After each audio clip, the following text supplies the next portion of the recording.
the silent village. It was almost midnight when Daniel's car engine sputtered and died on a narrow country road. He cursed under his breath, glancing at his phone. No signal. The forest pressed close on either side, shadows stretching across the broken asphalt. He hadn't seen another car in hours. Grabbing his flashlight, Daniel stepped out into the night. The air was colder than it should have been in September, carrying a faint smell of damp earth. As he scanned the darkness, he noticed a dirt path leading deeper into the trees. At the end of that path, barely visible under the pale moonlight, stood a wooden sign, "Welcome to Ashwood." He frowned. Daniel had grown up in this state, but he had never heard of any town called Ashwood. Still, the sign gave him hope. Maybe there was a village nearby, maybe someone who could help. He started down the path. The trail opened up into a clearing, and there it was, a small village. Old houses with sagging roofs lined a narrow cobblestone street. Lamps glowed faintly in the windows, but no sound came from inside. No dogs barking, no voices, no footsteps. Just silence. "Hello?" Daniel called, his voice echoing unnaturally loud. No answer. He walked further, peeking into windows. Each house looked lived in.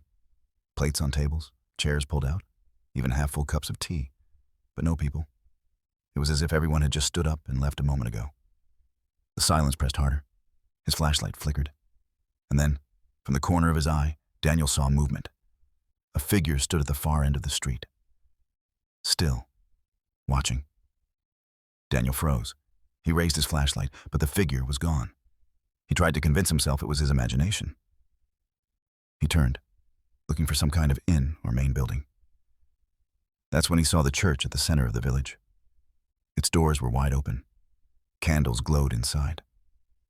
Something compelled him to step closer. The air grew colder the nearer he got. And by the time he pushed the heavy wooden doors, his breath misted in the air. Inside, the church looked abandoned for decades. Dust lay thick on the pews, and the crucifix above the altar was broken, the figure of Christ missing entirely. But the candles, they burned with steady flames, though no wax dripped. On the altar sat an old book. Its cover was blackened, charred around the edges, as if it had been pulled from fire. Daniel stepped forward, feeling the hair on his arms rise. The book was open to a page scrawled with words he didn't recognize. Not English, not Latin, something wrong.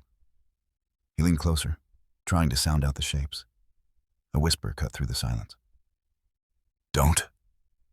Daniel spun around. A woman stood in the shadows between the pews. Her dress was torn and stained, her eyes wide with terror. She shook her head violently. "You shouldn't be here," she said in a low, urgent voice. "They'll see you." "Who?" Daniel asked, his throat dry. Her lips trembled. "The villagers. They don't like outsiders. But there's no one here." The church doors slammed shut behind him. The woman's eyes widened. "It's too late."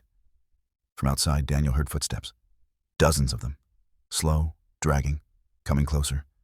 He backed away, heart pounding, as shadows began to move beyond the cracks of the door. The woman grabbed his arm. "There's only one way out," she hissed. "Through the tunnels beneath the church. But if you go down there, you may never come back." The footsteps stopped. Silence again. Daniel could hear his own heartbeat in his ears. The woman pulled him toward a trap door at the side of the altar. She opened it, revealing a stairway descending into blackness. The last thing Daniel heard before the candles blew out was the sound of the church doors creaking open. To be continued.